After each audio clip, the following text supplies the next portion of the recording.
Léon XIV, n'oubliez pas, récitez votre chapelet quotidien afin d'empêcher les démons d'avoir de l'emprise sur votre âme et sur vos pensées. Ah, vous pouvez vous donner ça comme conseil. Vous savez,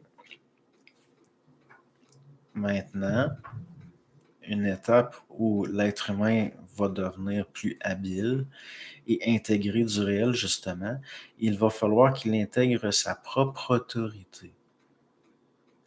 Il va falloir qu'il se rende compte que par sa propre parole, il peut avoir autorité sur les démons sans avoir besoin de support comme des formes comme le chapelet. Peut-être que ça sonne sacrilège ce que je vous dis là, mais l'affaire de réciter le chapelet quotidiennement, c'est pas mieux que des mantras d'hindous, là. Parce que c'est de la mécanicité, c'est-à-dire une structure qui est là pour pallier le fait que l'être humain n'a pas l'autorité de donner par lui-même une direction à l'énergie et qu'il est obligé d'emprunter au niveau de la mémoire collective de vieilles formes.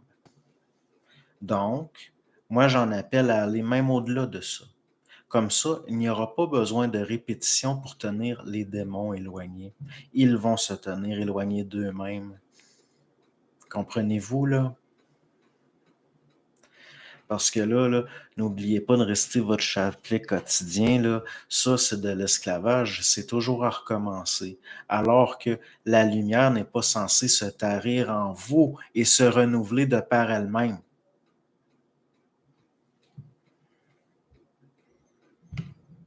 Je me souviens très bien, dans les évangiles, il est question de l'autorité de par la parole. Donc, il n'y a pas de chapelet, là.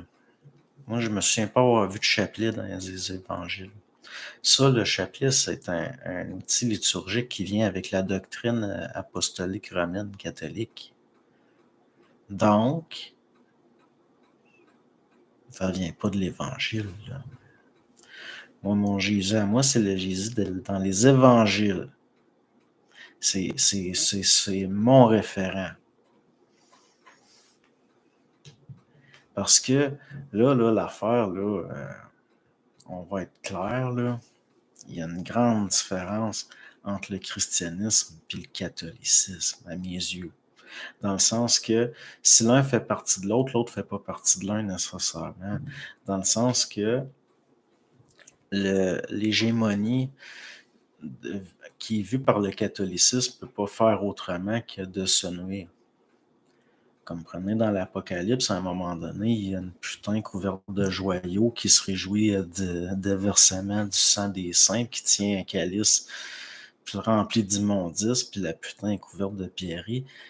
C'est difficile de ne pas considérer que c'est possiblement l'Église catholique, parce que je trouve que l'image s'y prête bien, mais ça, c'est mon opinion subjective à moi.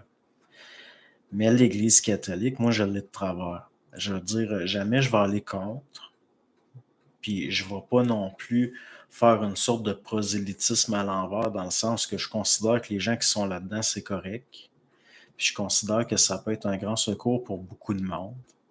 Mais je ne vais pas commencer, par contre, à me mettre à genoux au niveau d'une doctrine, dans le sens que, à genoux, assis debout, ça, moi, à mes yeux, mon opinion subjective, c'est que c'est nécessaire pour les gens pour qui c'est nécessaire. Mais les gens pour qui c'est nécessaire ne peuvent pas aller l'imposer à des gens pour qui ce n'est pas nécessaire ou qui sont dans l'opinion, peut-être dans l'erreur de considérer que ce n'est pas nécessaire. C'est ça que j'aime pas avec les doctrines. Il n'y a comme pas de respect pour les capacités d'être libre de l'autre. Il n'y a pas de respect pour la marge de manœuvre d'autrui qu'ils veulent se donner. Je vais aller dans le catholicisme si le mouvement vient de moi, dans le fond, ou si le Dieu du catholicisme me fait la grâce de m'éclairer en ce sens. Mais c'est tout. Parce que de la façon dont vous agissez avec votre rhétorique, qui est dans le fond liée à une sémantique comment je pourrais dire ça, de prosélytisme, ça va faire en sorte de cabrer des gens contre l'Église encore plus qu'ils ne le sont. Parce que s'ils sont dans un mouvement de se détacher ou d'être en révolte contre l'Église, vous allez amplifier ça. Si vous êtes trop là, dogmatique puis dans votre patente, au niveau de forme trop rigide.